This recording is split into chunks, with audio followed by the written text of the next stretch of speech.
इमरान खान नाक़िस कारकर्दगी पर पार्टी की लाहौर क़यादत से नाराज हो गए हैं। जमान पार्क में होने वाले इजलास में इम्तियाज शेख और जुबैर न्याजी पर भी बरस पड़े हैं। इमरान खान तंजीमी रहनुमाओं से नाक़िस डोर टू डोर मुहिम चलाने पर खासे बरहम हुए हैं। उन्होंने कहा था डोर टू डोर मुहिम नहीं चलाई गई और इसी बिना पर जो लिबर्टी में जलसा किया गया था उसमें कारकुनान की बहुत बड़ी तादाद नहीं पहुंची थी।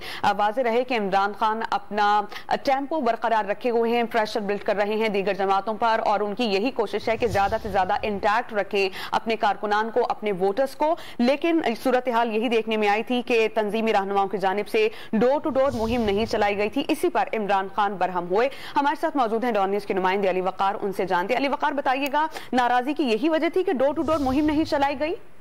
जी बिल्कुल। इस वक्त जो ये कहा जा रहा है कि तहरीक इंसाफ के चेयरमैन इमरान खान लाहौर की जो तंजीम है उसमें खासे नाला है। इस हवाले से ज़राए ने यह बताया कि गुज़िश्ता जो भी इजलास हुए हैं उसकी लाहौर की तंजीम के जो अफराद है उनके मुतालिक इमरान खान ने खासी मायूसी का इजहार किया। उन्होंने ये कहा है कि एक तो ये लिबर्टी और बाकी जितनी भी रैलियां हुई है वहाँ पर तादाद पूरी नहीं आई आवाम की जितनी लानी चाहिए थी लाहौर की तंजीम को। इसके अलावा जो ISF और दीगर अमूर है, जो डोर टू डोर कैंपेन है, उसमें भी ISF के बहुत सारे लोगों ने इमरान खान को शिकायत की थी कि लाहौर के जो दीगर तंजीमी ओहदेदार है वो मुकम्मल तौर पर साथ नहीं दे रहे, जिस पर इमरान खान ने अब तंजीमी ओहदेदारों को दोबारा ये तनकीद की है कि वो फौरी तौर पर जो है किबला दुरुस्त करें और तंजीमी मामला को बेहतर तौर पर चलाएं। ISF के लोगों को डोर टू डोर कैंपेन में मुकम्मल सपोर्ट किया जाए। बहुत शुक्रिया अली वकार, आपने हमें अपडेट किया।